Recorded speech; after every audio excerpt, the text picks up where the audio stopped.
What the hell was that?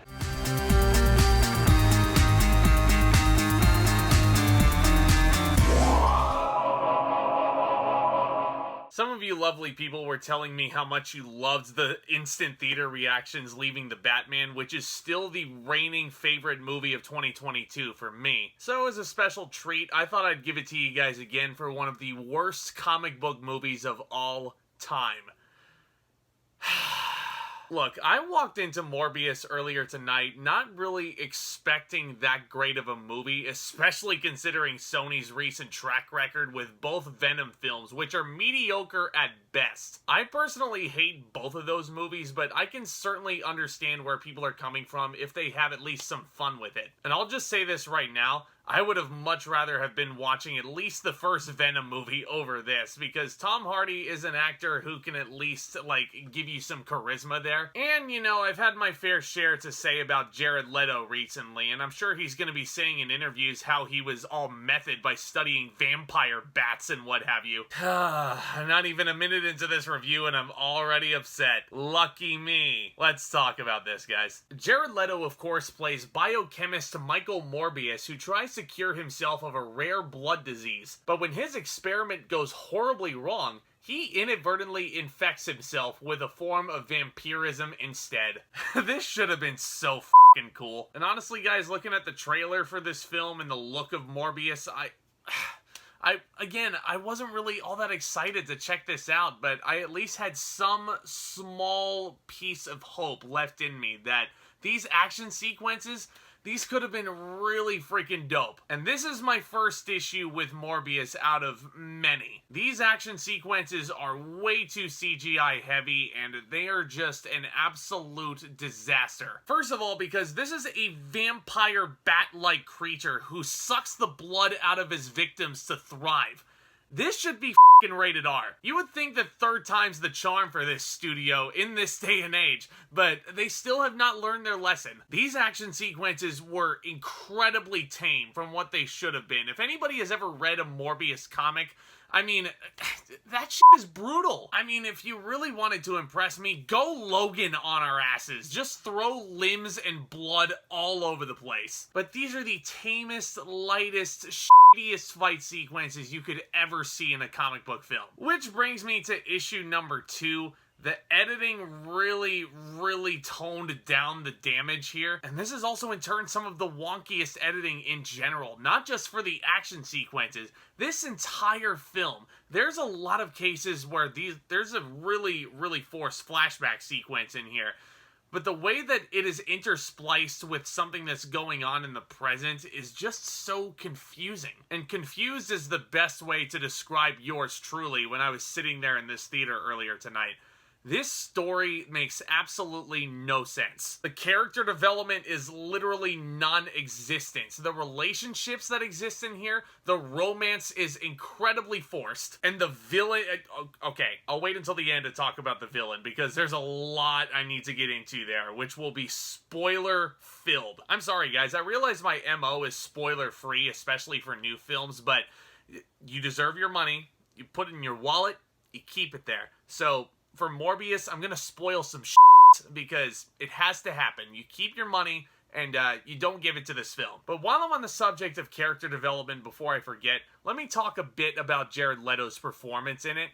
I mean, I've had my fair share to say about Jared Leto and how much he's offended me in recent performances, like in Suicide Squad and especially in House of Gucci. This performance was fine, but it's not really one that's gonna knock your socks off. And just the way his character is presented, I had more of a problem with the way his character was written as opposed to the actual performance. It almost feels like he's forced to say all these lines of dialogue too. And he's just like giving off a cold read. This really does feel like a paycheck performance for Jared Leto. But this character is supposed to be the big baddie, right? You know, he's supposed to be a big enemy of Spider-Man himself. But of course, they have to make him out to be the good guy because this is his movie, damn it.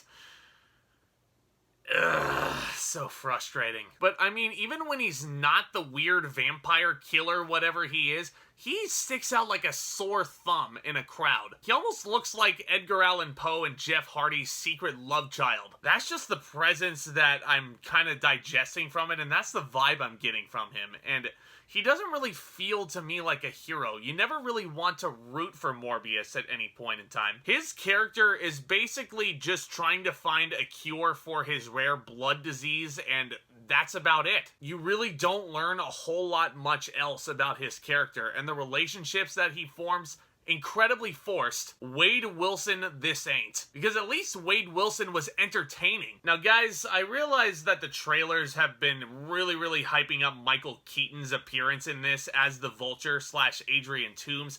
I'm just gonna throw this out there. He is not in the movie. I know.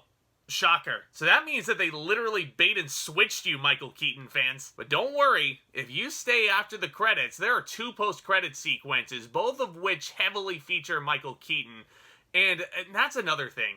I really hate this idea that they have to basically set up this big old world. It's almost like an obligation to create their own cinematic universe because they're jealous of what the MCU is doing. Good lord, these post-credit sequences. I mean, given the context of the story, these make absolutely no sense either. Yeah, you can really tell I hate this film, guys, but the one thing above all else that just bugged the crap out of me is they have a freaking villain reveal, and he is, again, if you don't want to be spoiled, this is where you pause the video, and then you come back later, and then we'll finish off this catharsis together. This is your warning. Here we go, guys. The villain in this is played by Matt Smith, who is the childhood best friend of Michael Morbius, and it is just the most forced villain reveal, I think, ever. Number one, because we have seen the surprise villain reveal done to death, especially within the past decade. And number two, Matt Smith is a man-in-the-suit villain. Boo! Enough of that! I've seen so many men in suits. It's so boring, guys. Like, this movie, I mean, not only confusing, but boring. A movie about a vampire killer. This should not be as boring as it is. But you know what, guys? Give Matt Smith credit where it's due, because it looks like he is easily having the most fun out of any actor involved with this project. I understand where Matt Smith is trying to go with this character and what he's trying to do. There were a couple little sequences with him involving a mirror, and this is just a slight little smidge where I at least smiled throughout Morbius. And I don't think this was intentional, but there's a little dance sequence he has involving a mirror in his apartment, and it's kind of ridiculous, yet stupid. And that basically that sums it up for you, doesn't it? It is stupid. Morbius is absolutely awful. Please do not go to the theater and give your money to this film. Morbius absolutely gets a big fat motherfucking F. I mean, what other grade was it gonna get, right? There are so many other better choices for you to check out at the movie theater. Go check out The Lost City if you haven't already. It came out a week ago. Hell, better yet, go check out The Batman again. 3rd time, 4th time, 7th time if you're fancy. Yeah, you can tell this is a movie that underwent a lot of reshoots. I think it was supposed to come out back in 2019 if my memory serves me right. And yet they couldn't even fix all the problems this movie already had. And it just comes off much like a product, much like the first 2 Venom films did.